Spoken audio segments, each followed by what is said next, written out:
Pada sesi kali ini kita akan membahas makna dari psikologi huruf untuk tipe sans serif.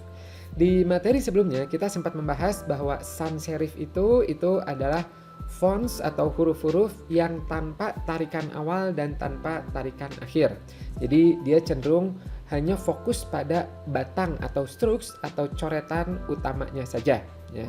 Dan gambaran umumnya dari sans serif itu cocok ketika Anda ingin menonjolkan kesan netral, kemudian modern, bersih, simple, sederhana, ringkas, to the point, objektif, geometris, informal, itu cocok ya untuk tipe-tipe ini. Nah, untuk sans serif sendiri itu biasanya suka dibagi ke dalam 3 kelompok berbeda, yaitu ada tipe-tipe grosse TQ, ada geometrik, dan ada humanis. Nah, kalau saya pribadi, saya itu lebih suka yang geometrik ini. Kita lihat apa perbedaan dari ketiga fonts ini. Nah, ini adalah dari tampilannya dulu, ya secara tampilan fisik, perbedaannya adalah kurang lebih seperti ini. Untuk yang grotesque, ya, itu biasanya yang kelihatan khas itu adalah dari huruf G-nya dia masih ada tarikan ke bawahnya seperti ini ya. Beda sama yang lainnya ya kayak geometrik, ini sudah tidak ada lagi tarikan ke bawahnya. Kemudian khas dari grosse TQ itu biasanya ketika nulis G-nya itu dia ada 2 lingkaran seperti ini. Kemudian untuk selisih dari ketebalannya yaitu ada tapi tidak terlalu tinggi ya, beda sama geometrik. Kalau geometrik relatif lebih stabil ya, humanis juga relatif lebih stabil ya. Nah, ini masih ada nih ya tapi kecil. Kemudian ada juga yang menyebutkan bahwa untuk bentuk-bentuk curve-nya ya, beberapa curve-nya itu terkesan lebih mengotak ya. Jadi kayak S-nya misalnya lebih mengotak seperti itu. Masih membulat ya tapi ada kesan kotaknya. Nah, itu adalah tipe-tipe grotesque. Biasanya sih kalau saya ngelihatnya itu dari yang nomor 1 ini yang paling mencolok nih ya, ada ininya. Kemudian yang berikutnya adalah tipe humanis. Yang humanis ini dasarnya adalah dari Roman style ya, dari proporsinya masih tipe-tipe Roman.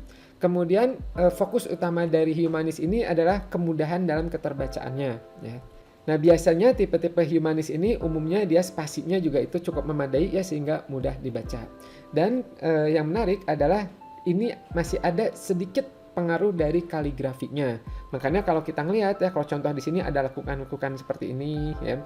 Nah, yang khasnya adalah kayak gini. Nah, ini ya humanis ya, ada kesan-kesan kaligrafinya itu masih ada ya. Kadang-kadang suka kelihatan mirip jadi kayak serif ya, kayak serif seperti itu. Tapi ini dia masuknya ke sans serif. Nah, berikutnya satu lagi adalah geometrik. Nah, ini ya, ini fonts yang salah satu yang saya suka, geometrik. Geometrik itu kalau kita ngelihat dia menggunakan unsur basic dari bentuk-bentuk geometrik, lingkaran, segitiga, kotak, dan mencoba mempertahankan hal tersebut ya. Nah, ini jadi kayak misalnya O-nya itu biasanya khasnya bulat banget ya, membulat gitu. Kemudian ini tadi ya bentuk-bentuk geometrik ya, ini yang kedua nih. Kemudian yang ketiga adalah biasanya dia have no contrast between strokes. Jadi tidak ada tebal tipisnya ya gitu, tidak ada tebal tipisnya. Nah, itu adalah tipe-tipe dari geometrik. Nah, sekarang kita coba lihat ya, kapan Anda sebaiknya menggunakan tipe grotesque, kapan menggunakan geometrik, kapan menggunakan humanis. Yaitu adalah seperti ini.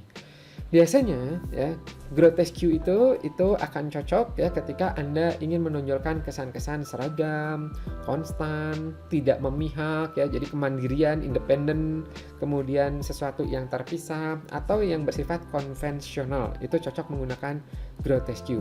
Ini contoh-contoh fontsnya ya, Aquitaine Grotesque ya, Franklin Gothic ya, grotesque itu sendiri, New Gothic itu adalah contoh-contoh dari grotesque.